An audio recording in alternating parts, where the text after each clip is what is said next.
Hey guys, what's up? My name is Anthony, and welcome to another edition of B&A Sports Talk. So during the offseason, I made a list of the top 7 best and worst NFL contracts, and this is going to be a little theme where I kind of go back before the offseason and maybe a little bit into the offseason and revise my opinions about what I thought based on what I've seen.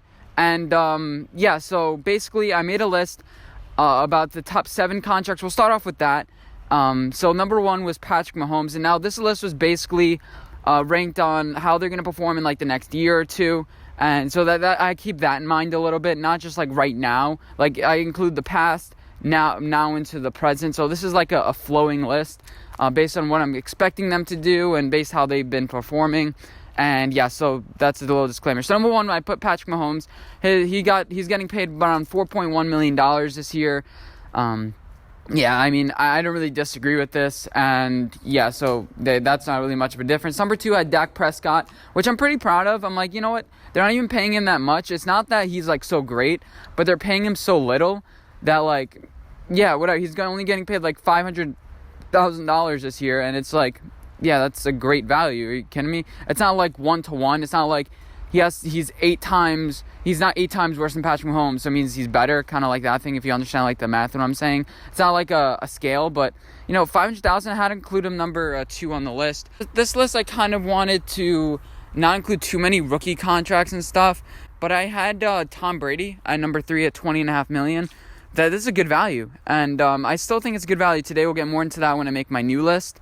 But yeah, $20.5 million. They asked what he wants to do. Nothing has really changed. I mean, the offensive line is not really giving good push for the run game. They are protecting him a lot, which is good. Their pass blocking is definitely better than their run blocking so far. But he lost all of his weapons. All of them are hurt. Isaiah Wynn on the offensive line. Then you constantly banged up. Even Mohamed Sanu is banged up on as wide receiver. N'Keal Harry, Julian Edelman seems like he's never healthy. Ryan Izzo. I made a whole video about Patriots tight ends, and people are like, who are these people? And I'm like, yeah, I know them. I did a little bit of research on them. I know what this guy is. Number 4, I put Josh Rosen. I thought that, you know what, he's going to take Ryan Fitzpatrick's starting job after the first couple weeks, and then he's going to be on from there. No, he went 0 for 5 with 20 QBR. Yeah, Josh Rosen, he's been a little bit of a disappointment. I mean, he hasn't put in a position to succeed. We'll see. He may be one of those quarterbacks that just never ends up developing because he's constantly put in bad spots. But there's always teams that are going to be taking chances on him. Kind of like a Jake Locker in a way, just like not good. I don't even know a lot about Jake Locker. Hopefully that comparison makes sense. And then Phillip Rivers, I had him at $20.8 million. My opinion, I made a whole video about it. My opinion is he's not the problem, but he's also not the solution. I mean, you could put in a rookie in there and he'd be doing just as good of a job.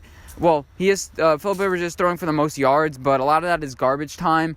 He's, they're 24th offense in the league with all those running backs. Their offensive line has been a little bit banged up, but Phillip Rivers can't succeed behind that, and they're going to have to look to make a little bit of a change, maybe get a Cam Newton or Colin Kaepernick to make things exciting before they get to LA. You need to spend some money if you're Dean Spanos. Next, I put Andrew Luck. Okay, I stand by this. Less than $25 million, and you're Andrew Luck. Remember when this contract was signed, it's like, oh, it's way too much money. Now you have Dak Prescott looking for $35 million a year. So this would have been great value. Obviously, it's not great value now since he's not playing. I'm not sure if they're paying him his contract at all. I think they did owe him a couple of things, but he gave back some of the money because he felt bad. But yeah, the Andrew Luck. Yeah, that just sucks what happened to him. Nobody expected him really to retire. Even he didn't up until like the minutes he retired. He's contemplating it. It wasn't like a decision that he came to grips with until he actually had to make it. Well, not had to, but he actually made it. And then number 7, Nick Foles. This is pretty good value. Probably wouldn't have given him 4 years. He was always going to be a Stockbridge quarterback, in my opinion, while you develop some of your pieces. I think they wanted to go for a Super Bowl here. I think they were like, you know what, we have 3-4 year window. But they ended up trading Jalen Ramsey, so it's kind of a contradicting message there. I still think they can get good value from the first-round draft picks, maybe even draft another quarterback to go behind Nick Foles. I think they could get the same play of Gardner Minshew, but Nick Foles has a little bit better experience down the stretch. At least they know they have somewhat of a guy, but if they don't, they always have 2 first-round picks for the next 2 years. So, yeah, this is a great I think the Jaguars are in a good position. It's just that they're going to have to pay a lot of defensive players. But we're not mentioning that. Nick Foles, $22 million a year. That's pretty good. He's in that Jacoby Brissett, range, but it's just a little bit more years than what I would expect. I wouldn't mind the 3 years at 25, kind of more like a Kirk Cousins thing, where it's just like, in and then out, and that's it. And they also gave him a lot of guaranteed, so that's not great value. So now let's go on to my updated list. And this has changed a lot. Now, I included a lot of rookie contracts because these guys have proven themselves in a way. I decided to include a few more rookie contracts on this list than I did last time. So let me give you my opinions. I still think Patrick Mahomes is number one. He's going to learn how to take the check down. He was interviewed by Louis Riddick and said, you know what? I liked how he's learning from his backup saying, I forget his name. That's how, what was his backup's name? I forget. Yeah, so he's like, he takes the checkdowns, he takes the easy plays, so I kind of like that. I think he's going to be good moving forward. Just needs to stay healthy, but I trust his health. That's still number one. The new on the list is Lamar Jackson. Yeah, wow. He's getting paid less than $1 million this year. He signed a 4-year, $9 million contract, $9.5 million contract. And plus, they're probably going to pick up the 5th-year option. So going forward, this is a great contract. You have a lot of young tight ends that he's going to grow up with. You have Mark Ingram, experienced running back. And this year in the draft, they're going to have another first-round pick pretty much. And, so they're going to end up picking probably another offensive lineman to help, maybe another playmaker. They can pick anybody. If I were them, I would go for a pass rusher. I would try to improve that pass rush on defense to bring back the Ravens mentality. And this team is going to be fearsome for the next couple years. Next, I saw Dak Prescott on this list for all the reasons I mentioned before. He's going to sign a big contract, but he doesn't have a big contract right now. Obviously, going in the future, this is not going to be a great value contract. It's just going to be an average one because you're going to have to pay him in order for him to, succeed. It's all about continuity. You can't just ditch your quarterback after a couple years unless they're like a Kirk Cousins type. I don't think Dak Prescott is a Kirk Cousins type. He's proven that he can win in the playoffs, and that's invaluable. You can't just be always constantly searching for quarterbacks of good value. Sometimes you have to take bad value for a couple years and aim for your shot at the Super Bowl. Next, number 4, I have Deshaun Watson, who signed a 4-year, $13.5 million contract.